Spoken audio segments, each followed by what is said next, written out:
It's come out that at least one person inside the Trump White House didn't like what Elon Musk was doing with Doge. And that sounds great, but I will tell you why it doesn't really matter. Russell Vought, the Office of Management and Budget Chief, reportedly told his team, "We're going to let Doge break things and we'll pick up the pieces later," in response to Doge interference into numerous government agencies earlier this year. He was also reportedly outraged when Doge sent out an email telling federal workers that they'd have to defend their jobs or lose their jobs. Not because it was wholly unethical or anything like that, but because he thought there were better ways of going about firing people. He thought that Elon's way created needless liability. So the headline is a bit misleading. Vought may not have liked the way that Elon ran Doge, but he has long been a proponent of so-called government efficiency, an opponent of federal bureaucracy, and a fan of expanded presidential powers. 80% of my time is working on the plans of what's necessary to take control of these bureaucracies. I want to be the person that crushes the deep state. I think there's a lot of different ways to do that. It is defunding it, it's impoundment, the ability to not spend money, it's getting rid of their independence. Even as Vought talks about the so-called deep state, he claims his group is forming its own to take over on day one. We are trying to create a shadow Office of Management and Budget, a shadow National Security Council, and a shadow Office of Legal Counsel. These are the main organs in government that you need outside to create the battle plan. And you're not going to publish those? No. They go straight to... Yeah, they're very, very close hold. He is an out and proud Christian nationalist, and he had a key role in developing and implementing Project 2025. In fact, you might remember him, if not by name, but by quote. He's the one who, it was reported in February of this year, while Doge was on its rampage, said that he wanted federal workers to be in trauma. We want the bureaucrats to be traumatically affected. We want, when they wake up in the morning, we want them to not want to go to work. Because they are increasingly viewed as the villains. We want their funding to be shut down so that the EPA can't do all of the rules against our energy industry because they have no bandwidth financially to do so. We want to put them in trauma. But now with Elon Musk finally out of the White House, Vought can get back to doing things his way. And I want to pause for just a second to remind people of how scary and volatile those first few months of the Trump administration were as far as job insecurity went. Jobs and entire departments were eliminated. People were fired from career positions that they had been at for years with little to no notice or rationale. Doge was hacking into internal government systems, making copies of data and sending it to who knows where, deleting other data and covering up their digital tracks behind them. It was a crazy time, and we're still living with the effects of that trauma that was not just felt by those whose jobs and livelihoods were targeted, but trauma felt by all of us as we watched our highly confidential government systems and records get mutilated by an unelected billionaire. But even once Elon was gone, there was a slight feeling of victory, but it was false, right? Elon Musk was painted as the villain, the fall guy, but he wasn't doing anything that the president didn't want him to do. And he wasn't doing anything that wasn't first approved of by the administration as a whole. Again, Vought may not have liked the way that Elon Musk was doing things, but he was and is a chief architect of the current destruction we are all witnessing of our federal government right now.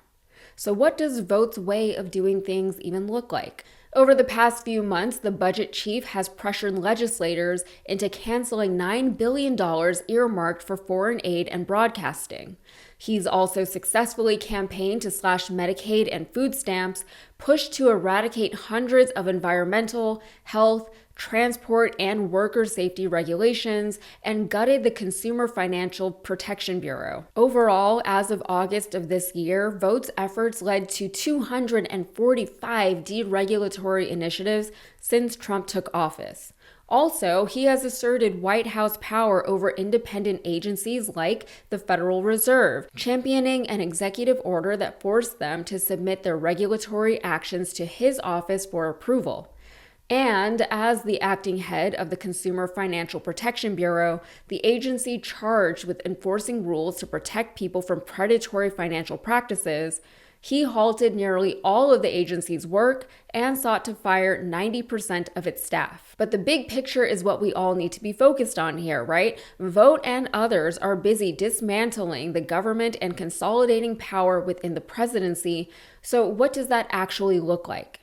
At the heart of Mr. Vought's plan, associates say, is the intentional engineering of a legal battle over Congress's power to decide how government money is spent, potentially creating a new legal precedent for the president to block spending on any programs and policies he dislikes. The next step in the fight is a legally untested maneuver in which the Trump administration would cancel another $4.9 billion in foreign aid spending, this time without congressional approval.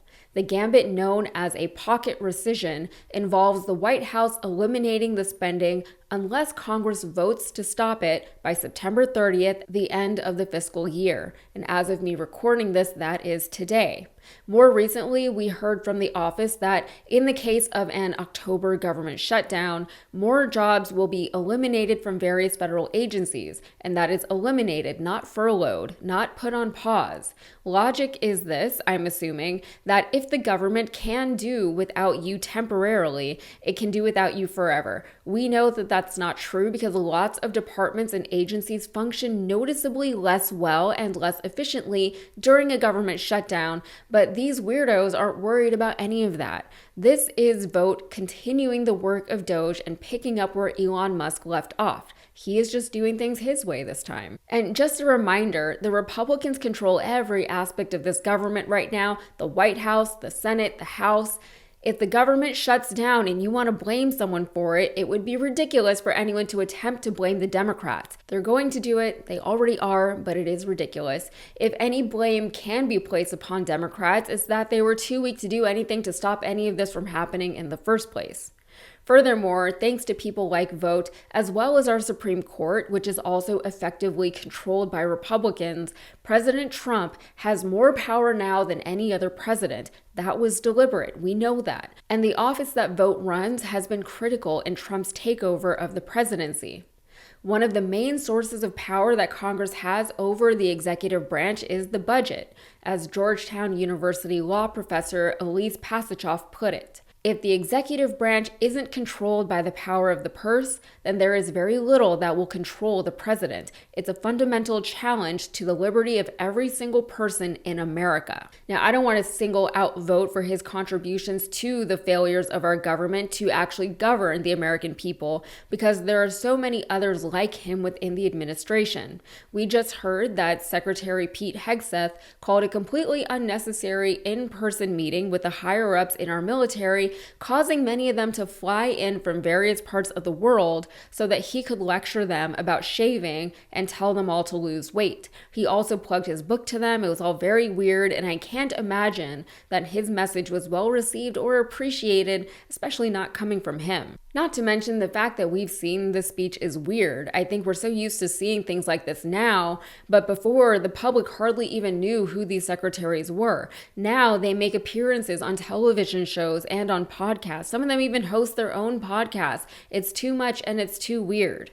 Anyway, we'll all be keeping a very close eye on what becomes of the looming government shutdown, but I can guarantee you that whatever happens next, it will be very annoying. All right, that's it for me. If you got anything out of this, please like the video and subscribe to the channel for more. Thanks.